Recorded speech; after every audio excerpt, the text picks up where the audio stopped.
Nightmare world. Little brother. The fake guard spoke up. Now he and those around him had changed into rough cloth garments, and the harsh lines between his brows had softened, giving him a gentler appearance. Come over here and take a look. Jung-tu stepped to the window and looked outside. On the ancient street, passers-by, men and women alike, were clad in traditional dress. The architecture and storefronts lining the street had transformed, radiating a sense of antiquity. Gazing into the distance, it resembled an old town seen only in movies. Have we traveled through time? His breath caught, and the scene before him struck his senses like a punch, leaving him slightly dizzy as he had just awakened. The middle-aged man who had posed as a guard nodded, his gaze drifting toward the misty mountains in the distance. You could understand it that way. Though this town has changed drastically, look at the terrain. We're standing in Fongmon Town, just centuries older. We're like you, we all received that bizarre script, and it's that object that brought us here. The people before us call this place the Nightmare World. Of course, each Nightmare World has different scenes. It might be an ancient town like this, or a towering building, a school, a village, even a dense forest, a beach, snowy plains, or a wasteland. All the landscapes that ever existed in the real world could appear in a Nightmare World. What are we supposed to do? Jung-tu asked, going straight to the heart of the matter. That depends on what scene appears. You must cooperate with the other players, find clues, complete the mission, and try to survive. The middle-aged man's instructions were brief but clear. I don't want anything to do with a Nightmare World. I just want to go home. My wife and child are still at home. Who can save me? In a corner of the room, a man clutched his head, weeping. His body curled up like a crushed lump. Had he still possessed a phone, he'd likely have called for help ages ago. Since arriving here, all personal belongings like phones had vanished, and even their clothing had been changed. Now, each person wore a crude, ragged sackcloth outfit, poorly made and filthy. Damn it! Do you plan to scream all day? The earring-wearing young man suddenly sprang to his feet and kicked the crying man hard in the leg, knocking him flat onto the ground. If you keep crying, I'll kill you before those demons get here. The man who'd been kicked went silent at once, lowering himself to the ground. Sniffling, tears welled in the corners of his eyes, pitifully trembling. He looked to be in his 30s, clean-skinned, neat haircut, like a corporate office worker from some big company. All right, don't be so hard on him. After all, he's a newcomer. Someone intervened. Jung-tu didn't concern himself much with the drama. In any game, newcomers are never popular, they don't know the rules and often cause trouble. So he deliberately stayed quiet, listening carefully and asking only what mattered. Once we complete the mission, we can return to the real world, right? That's correct. The middle-aged man nodded. After the tension eased, he prompted everyone to introduce themselves. After all, as he said, they were all in the same boat, sharing a fate. My name's Kwang Hong Nia. I'm a security guard at an agricultural tools company. He spoke with enthusiasm, looking around the group. What does everyone do? Maybe meeting here is destiny. Hua Tuc, university lecturer. The woman who'd helped Jung-tu earlier by placing a wet towel on his forehead answered first. What subject? Science and technology, hydrodynamics. Hua Tuc maintained a cool demeanor. A young woman like you already a university lecturer? That's rare. The earring-wearing man laughed, admiration, or perhaps surprise, in his eyes. I'm Ka Long. I don't do anything respectable. I work at a family-run shop fabricating motorcycle parts. Su Dai Luke, sailor, for a deep-sea shipping company. The dark-skinned man, not very tall but muscular, eyed everyone sharply. Judging by his appearance, he was about 50, the oldest among them. To Din Din, I'm a student, studying at Dung Tan Academy of Arts. Do you all know that school?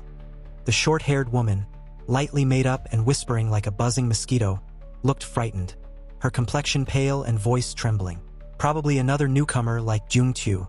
My name is T. Kwan Min. I'm a designer. A timid man in the corner spoke up. Designer? Of what? Kwang Hong Nia asked, curious. Lighting. There was a flicker of disappointment in Kwang Hong Nia's expression. He then glared at Jung-tu, the only one left silent. You're up. Well, I do odd jobs. Right now, I work at a bubble tea shop. Given the uncertainty around them, they didn't yet know friend from foe. It was wise not to reveal too much. Among the 7, only Jung Chu, to Din Din, and Ti Quan Min were newcomers, experiencing the nightmare world for the first time, while the other 4 were seasoned players. Before they could speak further, footsteps echoed urgently outside. A moment later, someone knocked on the door. "Esteemed guests, have you awakened?" Everyone glanced at one another. Finally, Kwang Hong Nia went to open the door. A sly-faced attendant entered, black towel draped over his shoulder. His eyes flicked mischievously around the room. "Ah, so all the esteemed guests are here. Is something the matter?" Kwang Hong Nia asked. The attendant responded with a fawning smile, lines forming around his eyes. "This afternoon, the master of the Feng clan sent someone to invite you. We knew you slept late last night, so didn't disturb you. But now it's well into the day. Would you?" "Feng master? Which Feng master?" someone asked. "Oh ho, esteemed guests sure like joking. In a 100-mile radius around here, no one is called Feng master except the benevolent Feng master himself. Why does Feng master want to see us?" Hua Tuc stepped forward, standing beside Kwang Hong Nia. The attendant appeared momentarily flustered, then offered a forced smile. "You esteemed guests are truly forgetful. You are the very guests Feng master invited. He even paid our inn beforehand to receive you. At last night's gusty banquet? Have you forgotten? And why bring that up? My head's still ringing. Who knows if the wine you served was tainted?" Su Dai Luke glared angrily. Thanks to him, the situation settled down a bit for Hua Tuc and Kwang Hong Nia. "I ask you, where's the Feng household?" The attendant immediately bowed, smiling obsequiously. "My apologies. Feng family's people are waiting right outside. They've urged repeatedly." Kwang Hong Nia nodded. "Lead the way." Right away. Following the attendant, the group left the inn. Not far away stood 2 waiting carriages, flanked by servants dressed in ancient attire. "Go ahead and see. And remember, don't blabber. Handle things as they come." Kwang Hong Nia lowered his voice, issuing a firm reminder. No sooner had they stepped out when the attendant's face twisted in contempt. He spat on the ground and launched into a harsh rant. "Bah! What kind of weirdos are they? Parading like Mystic Town patrons. So polite they think they're our betters. And they'd sell their own lives thinking themselves noble. I gotta say, they're beneath the bottom dwellers of society." As they approached the carriage, a few servants, seemingly already informed, immediately unlatched the door. Almost simultaneously, they turned around and stared intently at Jung Chu's group. One of them gave them a strange look, then spoke in a formal and serious tone. "Honored guests, please get in the carriage. The master has been waiting for a long time." There were 2 carriages. Jung Chu, Kwang Hong Nia, Hua Tuc, and to Din Din boarded the first one. Su Dai Luke and 2 others got into the second. The space inside the carriage was quite roomy, enough for 4 people to sit comfortably. However, what made them uneasy were the peculiar items hanging from the curtains at the back. On the left, a gourd as big as a palm. On the right, a rusty pair of scissors hanging by a red thread. Following the driver's loud call, the carriage began to move and sway. The gourd and scissors on either side swung along with the motion. It was then that everyone noticed the bottom of the gourd had been sawed off and replaced with a bronze bagua mirror. Seeing to Din Din lean in curiously to examine the gourd, Kwang Hong Nia frowned and warned, "Don't touch it. Those are tools for warding off evil."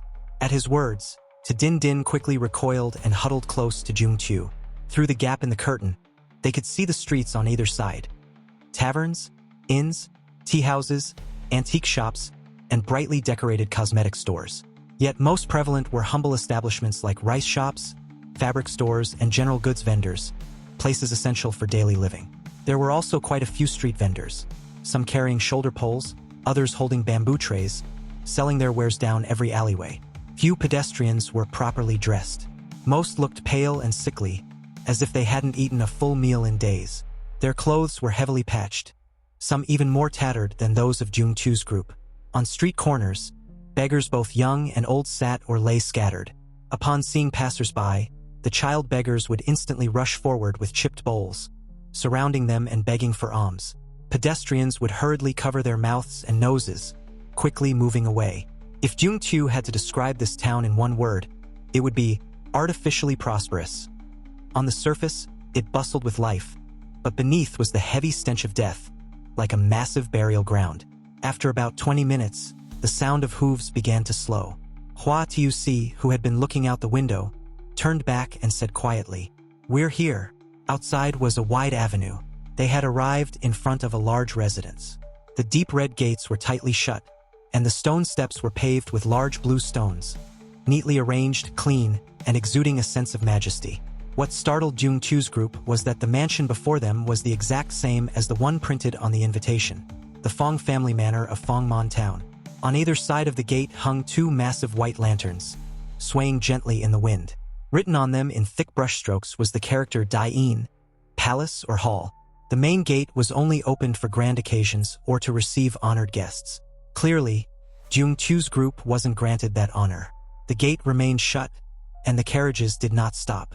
Instead, the carriages continued along the high wall, and after a few dozen more meters, turned into a narrow alley that seemed to lead to the rear entrance of the estate. On both sides of the alley rose towering walls, leaving only a narrow strip of sky above. Though Jung Chu estimated it was around 4 p.m., not a ray of sunlight reached this passage. Aside from the sounds of hooves and wheels grinding against the stone road, everything was eerily silent. Kwang Hongnia and Hua Tuc said nothing. The air felt heavy and oppressive. Finally, the carriage came to a stop. Someone outside lifted the curtain, and the group stepped out one by one. In front of them stood a pair of black-painted double doors. Someone was already waiting there. It was an elderly woman, holding an embroidered handkerchief. She stared at them coldly, saying nothing. Her thick makeup and slanted eyes gave her an eerie appearance. Her gaze swept across each of them, as if confirming something. After a while, she finally spoke. "Honored guests, the master has had to leave the estate for an errand. Please follow me to the side hall to wait." With that, she turned around and pushed the black doors open. Honored guests. Earlier, the servants had also called them honored guests. It seemed this was now their official designation. Jung Chu recalled the invitation from the earlier script. There had been no mention of this honored guest status. It had only stated that the Fong family was hosting a ritual and invited the recipient to attend. No details were given, only a promise of great reward if it succeeded. Following the old woman, the group entered the Fong family estate. The place was undeniably vast and grand, with ever-changing scenery. Pavilions, water features, long corridors, and blooming gardens, leaving them all in awe. After walking for about 10 minutes, they arrived at a large, quiet hall. The old woman pointed to a wooden shelf with square compartments and ordered, "Our master is kind-hearted and cannot bear to see guests in ragged clothing. Go take a set of clothes and change out of your old ones." Just as they were about to follow her instructions, she suddenly changed her tone, narrowed her eyes, and pointed. "Wait, you, take the top one."